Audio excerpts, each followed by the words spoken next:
অসম চুক্তিৰ 6 নম্বৰ দফাক লৈ ন্যায়াধীশ বিপ্লৱ শৰ্মাই 2020 চনত এখন প্ৰতিবেদন দাখিল কৰিছিল। সেই প্ৰতিবেদনখনত বিপ্লৱ শৰ্মা ডাঙৰীয়াৰ প্ৰতিবেদনখনত সকলোৱে স্বাক্ষৰ কৰি দায়িত্বসমূহ 3 ভাগত বিভক্ত কৰিছিল। এছাম কাম, কিছু কাম ৰাজ্য চৰকাৰে কৰিব, কিছু কাম কেন্দ্ৰ আৰু ৰাজ্য চৰকাৰে যৌথভাৱে কৰিব, আৰু কিছু কাম কেৱল কেন্দ্ৰীয় চৰকাৰে কৰিব। আজি কোনোবাই কৈছে যে এইখন প্ৰতিবেদন কেন্দ্ৰ চৰকাৰৰহে আছিল, ৰাজ্য চৰকাৰে কেনেকৈ কৰিব? আমি প্ৰতিবেদনখন অসম চুক্তি ৰূপায়ণ বিভাগৰ ৱেবছাইটত আমি সকলোকে দেখাকৈ প্ৰকাশ কৰিছো। তাত আপোনালোকে নিজে চাব পাৰিব যে বিপ্লৱ শৰ্মা কমিটিয়ে স্পষ্টভাৱে কিছু দায়িত্ব ৰাজ্য চৰকাৰক অৰ্পণ কৰিছিল। এতিয়া আমি সংকল্প লৈছো যে যিকেইটা দায়িত্ব ৰাজ্য চৰকাৰক অৰ্পণ কৰিছিল সেইকেইটাৰ দায়িত্ব আমি তৎকালীনভাৱে পালন কৰিম। অৰ্থাৎ অহা এপ্ৰিল মাহৰ আগতে ৰাজ্য চৰকাৰৰ এখতিয়াৰত থকা 52টা পৰামৰ্শ আমি বাস্তৱত ৰূপায়ণ কৰিব বিচাৰিছো।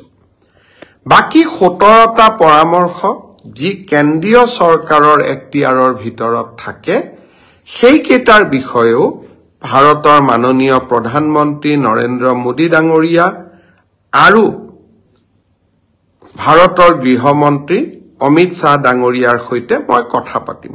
মই চেষ্টা কৰিম যাতে ৰাজ্য চৰকাৰৰ দায়িত্বত থকা পৰামৰ্শখিনি ৰূপায়ণ কৰাৰ উপৰিও কেন্দ্ৰীয় চৰকাৰৰ দায়িত্বত থকা পৰামৰ্শকেইটা ৰূপায়ণৰ ক্ষেত্ৰতো আমি যাতে আগুৱাই যাব পাৰো।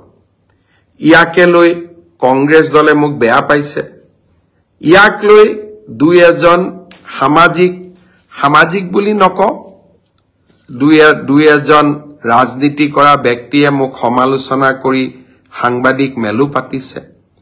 মই মাজে মাজে চিন্তা কৰো বিপ্লৱ শৰ্মাৰ কমিটিখন ৰূপায়ণ নকৰিলেও তেওঁলোকে মোক গালি পাৰে আৰু কৰিব খুজিলেও গালি পাৰে।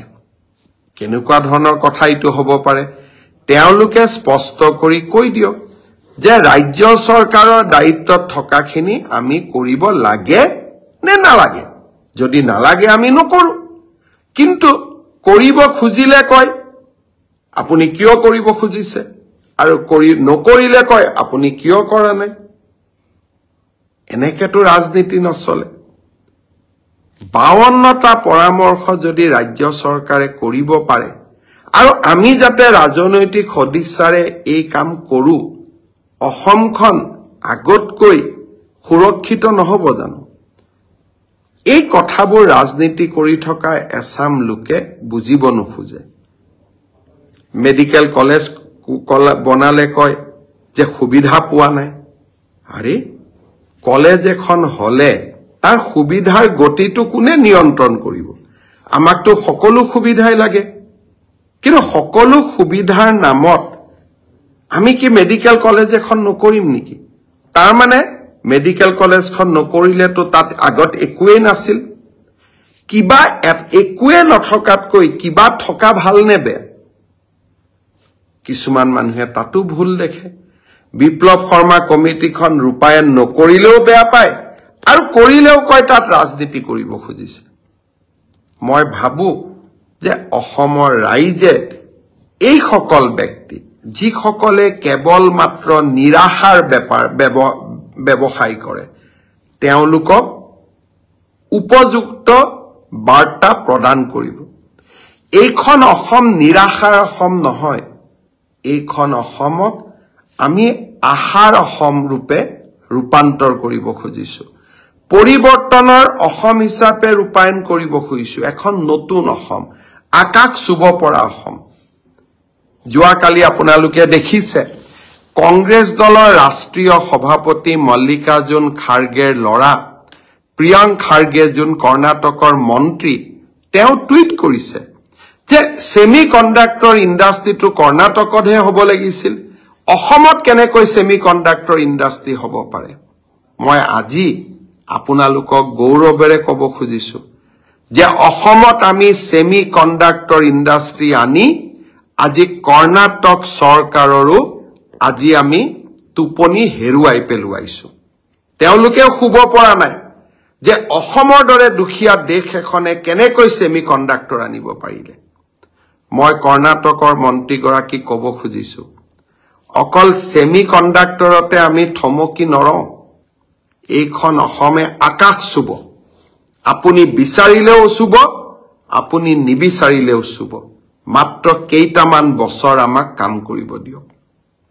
কৰ্ণাটকৰ মন্ত্ৰীগৰাকীৰ হতাশাই কংগ্ৰেছৰ ৰাষ্ট্ৰীয় অধ্যক্ষগৰাকীৰ হতাশাই তেওঁৰ পুত্ৰৰ হতাশাই মোক আকৌ এবাৰ কৰবাত নহয় কৰবাত আত্মবিশ্বাসী কৰি তুলিলে মই বুজি পালো যে মই ঠিক ৰাস্তা দি গৈ আছো কৰ্ণাটকৰ দৰে বিশাল বৃহৎ ৰাজ্য এখনৰ মন্ত্ৰীও যেতিয়া অসমক নিজৰ লগত তুলনা কৰে কৰবাত নহয় কৰবাত অসমৰ মহত্ব ৰাষ্ট্ৰীয় ৰাজনীতিত অসমৰ গুৰুত্ব পূৰ্ণভাৱে প্ৰকাশিত হৈছে তেওঁক লৈ মই হতাশ হোৱা নাই তেওঁক মই বেয়া পোৱা নাই মই মাত্ৰ এটাই অসমৰ ৰাইজক ক'ব খুজিছো যে উত্তৰ পূৰ্বৰ এই সৰু ৰাজ্যখনে আজি কৰ্ণাটকৰ দৰে বিশাল ৰাজ্যৰ মন্ত্ৰীৰ